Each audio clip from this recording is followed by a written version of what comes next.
ನಮ್ಮ ದೇಶದಲ್ಲಿ ಒಂದೇ ಪಕ್ಷ ಆಳಬೇಕು, ಒಬ್ಬನೇ ನಾಯಕನಿರಬೇಕು, ಒಂದೇ ಸಿದ್ಧಾಂತ ಇರಬೇಕು ಅನ್ನುವಂಥ ಸನ್ನಿವೇಶ ಇವತ್ತು ತಯಾರಾಗ್ತಾ ಇದೆ. ವಿರೋಧಿ ಪಕ್ಷಗಳನ್ನ ಹತ್ತಿಕ್ಕೋದು, ವಿರೋಧಿ ಪಕ್ಷಗಳ ಸರ್ಕಾರಗಳನ್ನು ಉರುಳಿಸೋದು, ಅಲ್ಲಿ BJP ಸರ್ಕಾರ ತರೋದು, ಇದನ್ನೆಲ್ಲ ನೋಡಿದರೆ ನೀವು ಹೇಳಿದ ಮಾತು ಅಂದರೆ ಮೋದಿಯವರು ಸರ್ವಾಧಿಕಾರಿ ಆಗಬಹುದಾ ಅನ್ನುವ ಸಂಶಯ ಬಹಳ ಪ್ರಬಲವಾಗಿ ಬೆಳೀತಾ ಇದೆ. ಮೊದಲು ಶಿವಸೇನೆಯನ್ನು ಒಡೆದು, ನಂತರ ನ್ಯಾಷನಲಿಸ್ಟ್ ಕಾಂಗ್ರೆಸ್ ಪಾರ್ಟಿ ಶರದ್ ಪವಾರ್ ಅವರ ಪಾರ್ಟಿಯನ್ನು ಒಡೆದು ತಮಗೆ ಬೇಕಾದಂಥ ಒಂದು ಸರ್ಕಾರವನ್ನು ಅಲ್ಲಿ ತಂದರು. ಇದು ಪ್ರಜಾಪ್ರಭುತ್ವಕ್ಕೆ ಮಾಡಿದ ದೊಡ್ಡ ಅವಹೇಳನೆ. ಇದು ಅಸ್ಸಾಂ ಗುವಾಹಟಿಗೆ ಓಡಿಸಿ ತೆಗೆದುಕೊಂಡು ಹೋಗಿ ಅಲ್ಲಿ ಇಟ್ಟು, ಇದೆಲ್ಲ ನಮ್ಮ ಪ್ರಜಾಪ್ರಭುತ್ವಕ್ಕೆ ಗೌರವ ತರ್ತದ? ಇದು ಕೇವಲ ಕಾಂಗ್ರೆಸ್ ಮುಕ್ತ ಭಾರತ ಅಲ್ಲ, ವಿರೋಧಿ ಪಕ್ಷ ಮುಕ್ತ ಭಾರತ. ಕೇವಲ ವಿರೋಧಿ ಪಕ್ಷಗಳ ನಾಯಕರ ವಿರುದ್ಧ ಈ ತರ ಕ್ರಮ ಕೈಗೊಳ್ಳೋದು, ಇದು ಯಾವ ನೀತಿ? ಸರ್, ಮೋದಿ ಅವರು ನಿಜಕ್ಕೂ ಸರ್ವಾಧಿಕಾರಿ ಆಗುವ ಉತ್ಸಾಹದಲ್ಲಿದ್ದಾರೆ. ಆ ಲಕ್ಷಣಗಳು ಕಂಡು ಬರ್ತಾ ಇವೆ. ಅಂದರೆ ನಮ್ಮ ದೇಶದಲ್ಲಿ ಒಂದೇ ಪಕ್ಷ ಆಳಬೇಕು, ಒಬ್ಬನೇ ನಾಯಕನಿರಬೇಕು, ಒಂದೇ ಸಿದ್ಧಾಂತ ಇರಬೇಕು ಅನ್ನುವಂಥ ಸನ್ನಿವೇಶ ಇವತ್ತು ತಯಾರಾಗ್ತಾ ಇದೆ. ಅದು ಬಹಳ ಚಿಂತಾಜನಕ. ಯಾಕಂದರೆ ಪ್ರಜಾಪ್ರಭುತ್ವ, ಭಾರತದಲ್ಲಿಯ ಪ್ರಜಾಪ್ರಭುತ್ವ ಇದು ಯಾವಾಗಲೂ ಬಹುತ್ವದ ಮೇಲೆ ನಿಂತಹ ಪ್ರಜಾಪ್ರಭುತ್ವ. ಅಂದರೆ ಮಲ್ಟಿ ಪಾರ್ಟಿ, ಮಲ್ಟಿ ಐಡಿಯಾಲಜಿ, ಮತ್ತು ಕೇಂದ್ರದಲ್ಲಿರುವ ಪಕ್ಷವೇ ಎಲ್ಲ ರಾಜ್ಯಗಳಲ್ಲಿಯೂ ಇರಬೇಕು ಅನ್ನುವಂಥ ಒಂದು ಕಂಪಲ್ಷನ್ ನಮ್ಮ ವ್ಯವಸ್ಥೆಯಲ್ಲಿ ಇಲ್ಲ. ಆದರೆ ಇವತ್ತು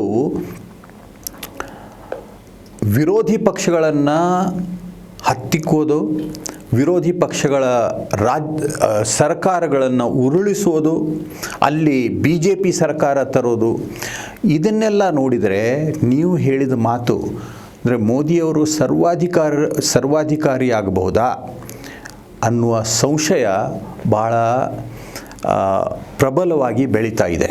ನೋಡಿ, ನಾನಿರೋದು ಬಾಂಬೆಯಲ್ಲಿ, ಮಹಾರಾಷ್ಟ್ರದ ರಾಜಧಾನಿ. ಯಾವ ರೀತಿ ಜನ ಆರಿಸಿದಂಥ ಸರ್ಕಾರ, ಉದ್ಧವ್ ಠಾಕ್ರೆ ಅವರ ಸರ್ಕಾರವನ್ನು BJPಯವರು ಉರುಳಿಸಿದರೋ, ಮೊದಲು ಶಿವಸೇನೆಯನ್ನು ಒಡೆದು, ನಂತರ ನ್ಯಾಷನಲಿಸ್ಟ್ ಕಾಂಗ್ರೆಸ್ ಪಾರ್ಟಿ ಶರದ್ ಪವಾರ್ ಅವರ ಪಾರ್ಟಿಯನ್ನು ಒಡೆದು ತಮಗೆ ಬೇಕಾದಂಥ ಒಂದು ಸರ್ಕಾರವನ್ನು ಅಲ್ಲಿ ತಂದರು. ಇದು ಪ್ರಜಾಪ್ರಭುತ್ವಕ್ಕೆ ಮಾಡಿದ ದೊಡ್ಡ ಅವಹೇಳನೆ. ಇದು ನೋಡಿ, ಶಿವಸೇನೆಯ MLAಗಳನ್ನು ಅಸ್ಸಾಂ ಗುವಾಹಟಿಗೆ ಓಡಿಸಿ ತೆಗೆದುಕೊಂಡು ಹೋಗಿ ಅಲ್ಲಿ ಇಟ್ಟು, ಇದೆಲ್ಲ ನಮ್ಮ ಪ್ರಜಾಪ್ರಭುತ್ವಕ್ಕೆ ಗೌರವ ತರ್ತದ? ಇದು ಅದೇ ರೀತಿ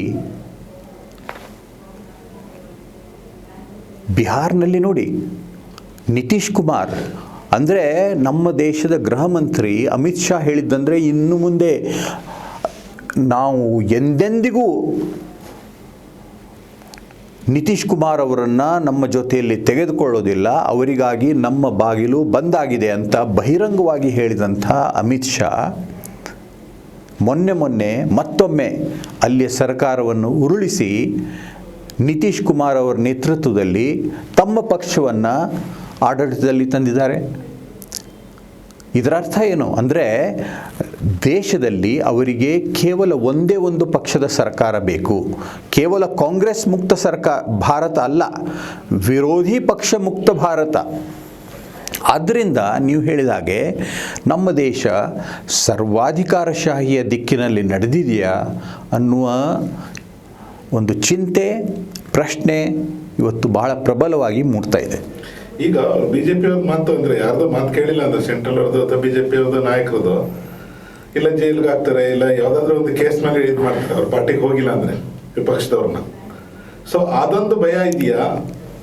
ಅದನ್ನ ಭಯ ಹುಟ್ಟಿಸ್ತಾ ಇದ್ರ ಅಥವಾ ಬ್ಲ್ಯಾಕ್ ಮೇಲ್ ತಂತ್ರ ಮಾಡ್ತಾ ಇದ್ದಾರಾ? ನೋಡಿ, ನಾನು ಮೊದಲೇ ಹೇಳಿದ ಹಾಗೆ ಭ್ರಷ್ಟಾಚಾರಿಗಳ ಮೇಲೆ ಕ್ರಮ ಕೈಗೊಳ್ಳಲೇಬೇಕು.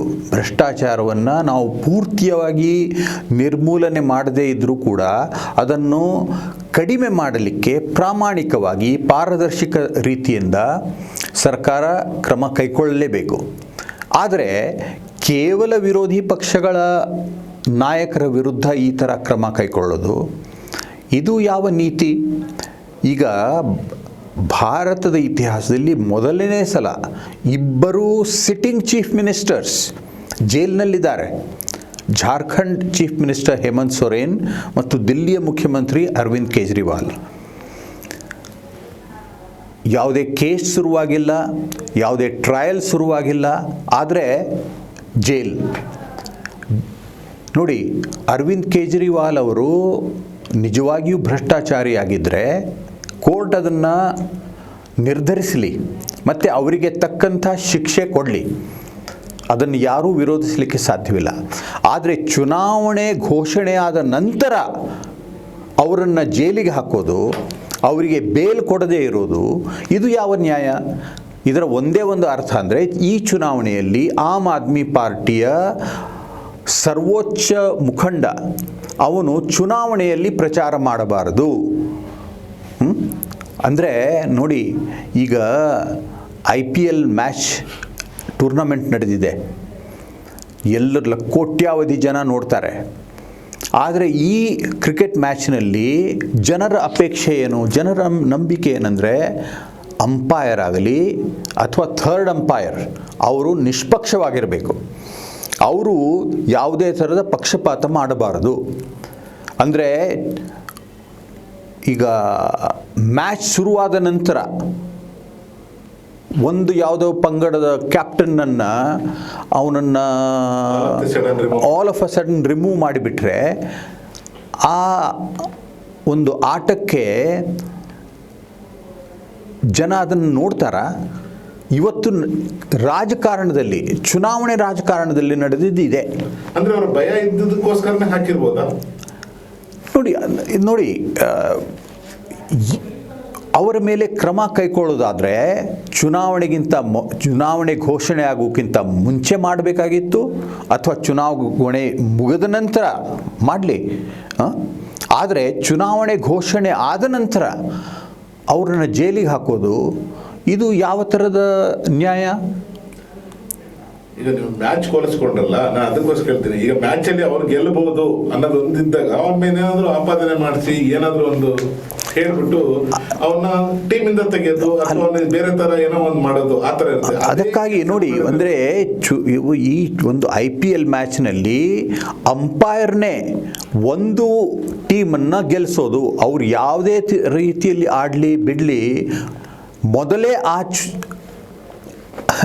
ಟೀಮನ್ನು ಗೆಲ್ಲಿಸುವಂಥ ಒಂದು ಕುತಂತ್ರ ನಡೆಸಿದರೆ ಆ ಆಟಕ್ಕೆ, ಆ ಪಂದ್ಯಕ್ಕೆ ಯಾವುದೇ ಒಂದು ಇಂಟೆಗ್ರಿಟಿ ಉಳಿಯೋದಿಲ್ಲ.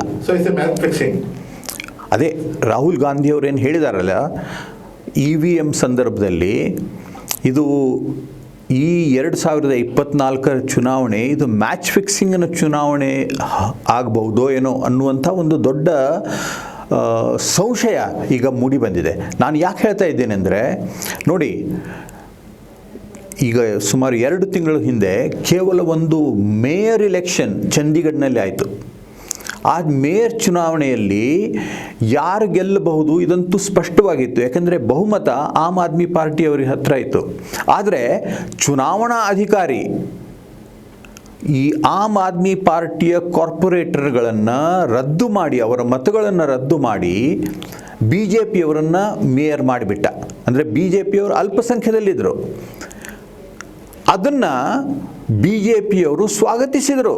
BJP ಅಧ್ಯಕ್ಷ JP ನಡ್ಡಾ ಅದನ್ನು ಬಹಿರಂಗವಾಗಿ ಸ್ವಾಗತಿಸಿದರು. ಕೊನೆಯಲ್ಲಿ ಈ ವಿಷಯ ಸುಪ್ರೀಂ ಕೋರ್ಟಿಗೆ ಹೋದಾಗ ಸುಪ್ರೀಂ ಕೋರ್ಟ್ನವರು ಆ ಚುನಾವಣೆಯನ್ನು ರದ್ದು ಮಾಡಿ ಮತ್ತೊಮ್ಮೆ ಮತಗಣನೆ ಮಾಡಿ ಆಗ ಆಮ್ ಆದ್ಮಿ ಪಾರ್ಟಿಯ ಮೇಯರು ಅಭ್ಯರ್ಥಿ ಮೇಯರ್ ಆದರು. ಅಂದರೆ ಒಂದು ಸಣ್ಣ ಮೇಯರ್ ಚುನಾವಣೆಯಲ್ಲಿ ಇಷ್ಟೊಂದು ದೊಡ್ಡ ಕುತಂತ್ರ ಮಾಡುವ ಪಾರ್ಟಿ ಲೋಕಸಭಾ ಚುನಾವಣೆಯಲ್ಲಿ ಕೂಡ ಈ ಥರ ಏನಾದರೂ ಮಾಡಬಹುದು ಅನ್ನುವ ಸಂಶಯ ಭಾರತದ ಪ್ರಜಾಪ್ರಭುತ್ವದ ಇತಿಹಾಸದಲ್ಲಿ ಮೊದಲನೇ ಬಾರಿ EVM ಬಗ್ಗೆ ಈ ಥರದ ಒಂದು ಸಂಶಯ ಹುಟ್ಟಿದೆ. ಸೊ ಈ EVM ಬಗ್ಗೆ ಫುಲ್ ಡೀಟೇಲ್ ಆಗಿ ಹೇಳ್ಬೋದು ಅಂತ ಅಲ್ಲ, ಡೀಟೇಲ್ ಆಗಿ ಇಷ್ಟೇ ಹೇಳ್ಬೋದು ನೋಡಿ. ಭಾರತ 52ರಿಂದ ನಮ್ಮ ದೇಶದಲ್ಲಿ ಚುನಾವಣೆಗಳು ನಡೆದಿವೆ. ಮೊದಲು ಕೇವಲ ಬ್ಯಾಲೆಟ್ ಪೇಪರ್ ಚುನಾವಣೆ ಇತ್ತು, ನಂತರ EVM ಬಂತು, ಮಷೀನ್ ಬಂತು. ಆಗ ಮಷೀನ್ ಬಂದ ನಂತರ ಕೂಡ ಜನ ಅದನ್ನು ಸ್ವಾಗತಿಸಿದರು.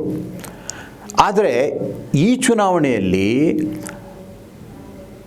ಚುನಾವಣಾ ಆಯೋಗ, ಇಲೆಕ್ಷನ್ ಕಮಿಷನ್ ಕೂಡ ಈ ಥರ ಥರ್ಡ್ ಅಂಪೈರ್ ಅಥವಾ ಅಂಪೈರ್ ಬಾಯಸ್ಡ್ ಆಗಿರುವಂಥ ಒಂದು ಸನ್ನಿವೇಶ ನಿರ್ಮಾಣವಾಗಿದೆಯೋ ಆ ಒಂದು ಪ್ರಶ್ನೆ ಮೂಡಿದೆ. ಈಗ ಆ ವಿಷಯ ಸುಪ್ರೀಂ ಕೋರ್ಟ್ನ ಹತ್ರ ಬಂದಿದೆ.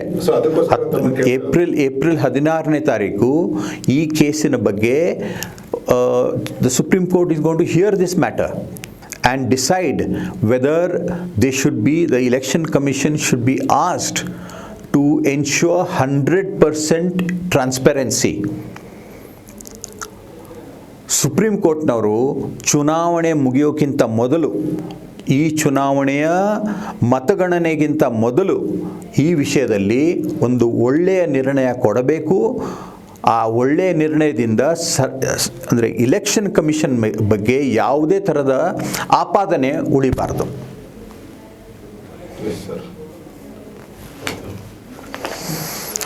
ಕರ್ನಾಟಕದ ಪೊಲಿಟಿಕ್ಸ್ ಏನಾದರೂ ಒಂದು ಈಗ ಅಡ್ವಾಣಿಜಿ ಅವ್ರ ಬಗ್ಗೆ ಒಂದು ಕೇಳಿಬಿಡಿ ಸಾಕು. ಓಕೆ, ಕರ್ನಾಟಕದಲ್ಲಿ ಅಂತ ಕೇಳಿ. ಹಾಂ ಸರ್, ನಮ್ಮ ಕರ್ನಾಟಕದ ಪೊಲಿಟಿಕ್ಸ್ ಈಗ ನಡೀತಾ ಇರತಕ್ಕಂಥ BJP JDS ಅಲಯನ್ಸ್ ಬಗ್ಗೆ ತಮ್ಮ ಅಭಿಪ್ರಾಯ? ನೋಡಿ, ಕರ್ನಾಟಕದಲ್ಲಿ ಬದಲಾವಣೆ ಆಯಿತು ವಿಧಾನಸಭಾ ಚುನಾವಣೆಯಲ್ಲಿ. ಅನಂತರ ಕಾಂಗ್ರೆಸ್ ಸರ್ಕಾರ ಅಧಿಕಾರಕ್ಕೆ ಬಂದ ನಂತರ ಕೆಲವು ಒಳ್ಳೆಯ ನಿರ್ಣಯಗಳನ್ನು ತೆಗೆದುಕೊಂಡು ಆ ನಿರ್ಣಯಗಳನ್ನು ಅವರು ಇಂಪ್ಲಿಮೆಂಟ್ ಮಾಡಿದ್ದಾರೆ. ಈಗ ಲೋಕಸಭಾ ಚುನಾವಣೆಯಲ್ಲಿ 2019ರಲ್ಲಿ ಭಾರತೀಯ ಜನತಾ ಪಕ್ಷಕ್ಕೆ ಸಿಕ್ಕಂಥ ಒಂದು ಭಾರೀ ಬಹುಮತ, ಅಂದರೆ 28 ಸೀಟುಗಳಲ್ಲಿ 25 ಸೀಟುಗಳು BJPಗೆ ಹೋದವು. ಅದೊಂದು ವಿಶೇಷ ಸಂದರ್ಭದಲ್ಲಿ ನಡೆದಂಥ ಚುನಾವಣೆ. ಯಾಕಂದರೆ 2019ರ ಚುನಾವಣೆಗಿಂತ ಒಂದೇ ತಿಂಗಳು ಮೊದಲು ಪುಲವಾಮಾ ಟೆರರಿಸ್ಟ್ ಅಟ್ಯಾಕ್ ಆಯಿತು. ನಂತರ ಬಾಲಾಕೋಟ್ನಲ್ಲಿ ಸರ್ಕಾರ ಒಂದು ಕ್ರಮ ಕೈಗೊಂಡಿದ್ದರಿಂದ ಒಂದು ನ್ಯಾಷನಲಿಸ್ಟ್ ಸೆಂಟಿಮೆಂಟ್ ಇಡೀ ದೇಶದಲ್ಲಿ ಎದ್ದು ಬಂದದ್ದರಿಂದ BJPಯವರಿಗೆ ಅದರ ಲಾಭ ಸಿಕ್ಕಿತು. ಈಗ ಅಂಥ ಸನ್ನಿವೇಶ ಇಲ್ಲ. ಆದ್ದರಿಂದ ಈ ಸಲ ರಾಮಾಯಣಾದರೂ ವರ್ಕ್ ಮಾಡ್ಬೋದಾ? ನೋಡಿ, ನಾನು ಕೂಡ ಮೊದಲಿನಿಂದಲೂ ಅಯೋಧ್ಯೆಯಲ್ಲಿ ರಾಮ ಮಂದಿರದ ನಿರ್ಮಾಣ ಆಗಬೇಕು ಅಂತ ಮೊದಲಿನಿಂದಲೂ ಹೇಳಿದ ವ್ಯಕ್ತಿ. ಆದ್ದರಿಂದ ಅಯೋಧ್ಯೆಯಲ್ಲಿ ರಾಮ ಮಂದಿರ ನಿರ್ಮಾಣ ಆದದ್ದನ್ನು ನಾನು ಸ್ವಾಗತಿಸಿದ್ದೇನೆ. ಆದರೆ ಚುನಾವಣೆಯಲ್ಲಿ ರಾಮನ ಉಪಯೋಗ ಇದು ತಪ್ಪು. ಯಾಕಂದರೆ ರಾಮ ಎಲ್ಲರಿಗೂ ಬೇಕಾದವರು. ನಮ್ಮ ದೇಶದ ಅಂದರೆ ಯಾರು ಹಿಂದೂಗಳು ಧಾರ್ಮಿಕರಾಗಿದ್ದಾರೋ ಅವರಿಗಂತೂ ರಾಮನ ಮೇಲೆ ಒಂದು ದೊಡ್ಡ ಆಸ್ಥೆ ಇದೆ. ಯಾರು ಹಿಂದೂಗಳಿಲ್ಲ ಅವರೂ ಕೂಡ ರಾಮ ಭಾರತದ ರಾಷ್ಟ್ರೀಯ ಒಂದು ಐಡೆಂಟಿಟಿಯ, ಸಾಂಸ್ಕೃತಿಕ ಐಡೆಂಟಿಟಿಯ ಒಬ್ಬ ದೊಡ್ಡ ಪ್ರತೀಕ. ಇದನ್ನು ನಂಬಲೇಬೇಕು. ಯಾಕಂದರೆ ರಾಮಾಯಣ, ಮಹಾಭಾರತ ಇವು ನಮ್ಮ ದೇಶದ ಸಂಸ್ಕೃತಿಯ ಇವು ತಳಹದಿ, ಇದು ಫೌಂಡೇಶನ್. ಆದರೆ ಧರ್ಮವನ್ನು, ಹಿಂದೂ ಧರ್ಮವನ್ನು ನಾವು ವೋಟಿನ ರಾಜಕಾರಣಕ್ಕಾಗಿ ಉಪಯೋಗಿಸಬಾರದು. ಮುಸ್ಲಿಮರು ಕೂಡ ಮಾಡಬಾರ್ದು. ಅಂದರೆ ಧರ್ಮ ಬೇರೆ, ಚುನಾವಣೆ ರಾಜಕಾರಣ ಬೇರೆ. ಇವತ್ತು ಬಿ ಜೆ ಪಿಯವರು ರಾಮ ಮಂದಿರದ ಲಾಭವನ್ನು ಚುನಾವಣೆಗಾಗಿ ಉಪಯೋಗಿಸುವ ಅಥವಾ ದುರುಪಯೋಗಿಸುವ ಒಂದು ಪ್ರಯತ್ನ ಮಾಡ್ತಾ ಇದ್ದಾರೆ. ಇದು ತಪ್ಪು. ಹೆಚ್ಚಿನ ವಿಡಿಯೋಗಳಿಗೆ ಪ್ರತಿಧ್ವನಿ ಯೂಟ್ಯೂಬ್ ಚಾನೆಲ್ ಸಬ್ಸ್ಕ್ರೈಬ್ ಮಾಡಿ, ಬೆಲ್ ಐಕಾನ್ ಕ್ಲಿಕ್ ಮಾಡಿ.